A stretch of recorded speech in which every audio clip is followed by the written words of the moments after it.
DJ ఆడియోలో హరిశంకర్ మాట్లాడుతూ ఇది గొప్ప పండుగ, పాటల పండుగ.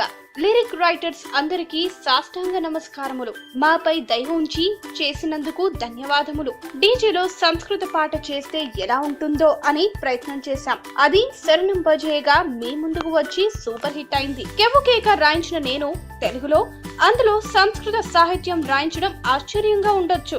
కానీ డీజేలో ఈ పాటని పెట్టడం అనేది సందర్భానికి తగినట్టు చేయడం సముచితం అనిపించి చేశాం. ప్రేక్షకులకు నచ్చిన రీతిలో చేయగలడం అంటే సాహసమే. అది మేము చేశాం, సక్సెస్ అయ్యాం. డీజే గురించి మాట్లాడుతుండగా ప్రేక్షకులు పవర్ స్టార్ అని అరవడంతో డీజే సాంగ్స్ గురించి మాట్లాడిన తర్వాత పవర్ స్టార్ పవన్ గారి గురించి మాట్లాడతా. అలా పవన్ గురించి మాట్లాడకపోతే నేనే అసంతృప్తిగా చాలా లోతుగా ఫీల్ అవుతాను అని అన్నారు.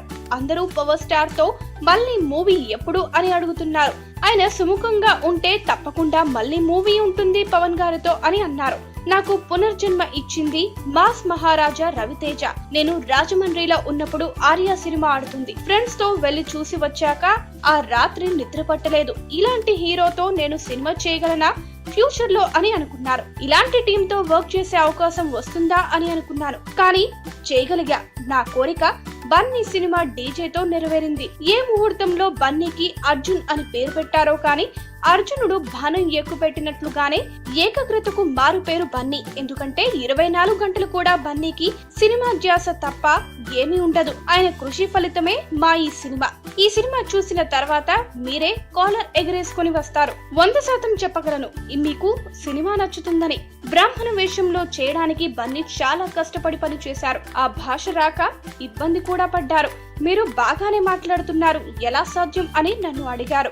ఏమీ లేదు సార్, మేము నాన్ వెజ్ తినం కదా అందుకే అని అనగానే సినిమా పూర్తయ్యేంత వరకు బన్నీ నాన్ వెజ్ ముట్టుకోలేదు. అలాగే ఈ సినిమాలో మిగతా క్యారెక్టర్స్ పూజా హెగ్డే పాత్ర కూడా హిట్ కావడానికి ముఖ్య కారణం అల్లు అర్జున్. ఫస్ట్ టైం చోటా ప్రసాద్ ఎడిటింగ్ చేశారు. కోటేశ్వరుడు కొడుకు కష్టపడటం ఏమిటి అని ఒక్కొక్కసారి అనుకునేవాడిని, కానీ అది ఆయన గొప్పతనం. బన్నీ ఇచ్చిన పుషింగ్ తోనే ఈ సినిమా క్లైమాక్స్ ని కూడా సక్సెస్ఫుల్ గా చేయగలిగాం. Thank you very much Bunny గారు, థ్యాంక్స్ అలాట్ అని అన్నారు.